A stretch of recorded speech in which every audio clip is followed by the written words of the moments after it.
दोस्तों, हजरत उमर, जिनके पाक नाम पर आज मुसलमानों को फक्र है और जिनके जोशे ईमान से आज 1400 वर्षों बाद तक काफिरों के दिल में खौफ है, इस्लाम लाने से पहले मुसलमान के मुकाबले और तकलीफ पहुंचाने में भी हजरत उमर मशहूर थे। नबी अकरम सल्लल्लाहु अलैहि वसल्लम के कत्ल के लिए हजरत उमर तैयार रहते थे। एक रोज काफिरों ने मशवरा किया और एक कमेटी कायम की और उस कमेटी में कहा गया, इस कमेटी में कोई ऐसा शख्स है जो मोहम्मद को कत्ल कर दे। और उस कमेटी में से किसी ने जवाब नहीं दिया, लेकिन हजरत उमर ने जवाब दिया और कहा कि मैं करूंगा। लोगों ने कहा कि बेशक तुम ही कर सकते हो। उमर तलवार लटकाए हुए उठे और चल दिए। इस फिक्र में जा रहे थे कि शाहब कबीला जोहरा के, जिनका नाम हजरत शहद बिन अबी वकास है, उन्होंने पूछा, ए उमर, तुम कहां जा रहे हो? उमर ने जवाब दिया कि मोहम्मद सल्लल्लाहु अलैहि वसल्लम के कत्ल की फिक्र मैं हूं।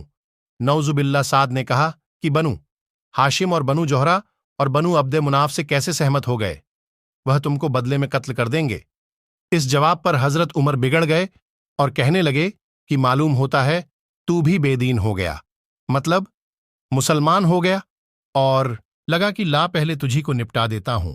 यह कहकर तलवार सौतली और हजरत साद ने भी यह कहा कि हां, मैं मुसलमान हो गया हूं। हजरत साद ने भी तलवार संभाली।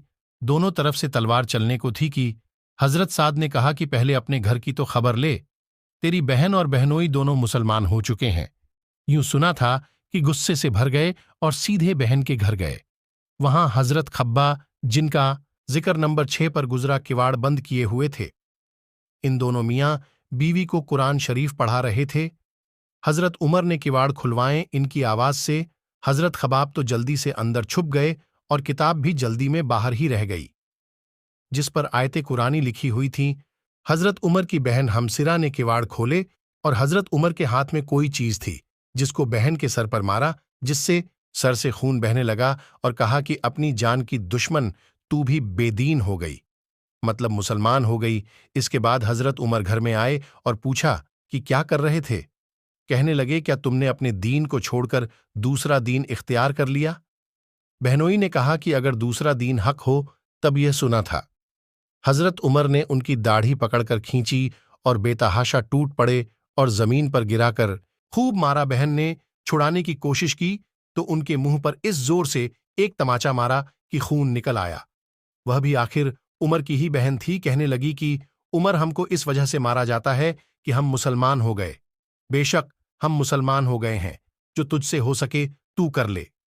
इसके बाद हजरत उमर की निगाह उस सहीफे पर पड़ी जो जल्दी में बाहर रह गया था और गुस्से का जोश भी इस मारपीट से कम हो गया था और बहन की तरह से खून में भर जाने से शर्मशी आ रही थी। कहने लगे कि अच्छा, मुझे दिखलाओ, ये क्या है? बहन ने कहा कि उमर, तू नापाक है और इसको नापाक हाथ नहीं लगा सकते। और हजरत उमर ने बहुत कहा, मगर वह बेवजूह और गुस्ल के देने को तैयार न हुई। हजरत उमर ने गुस्ल किया और उसको लेकर पढ़ा। उसमें सूरत ताहा लिखी हुई, उसको पढ़ना शुरू किया।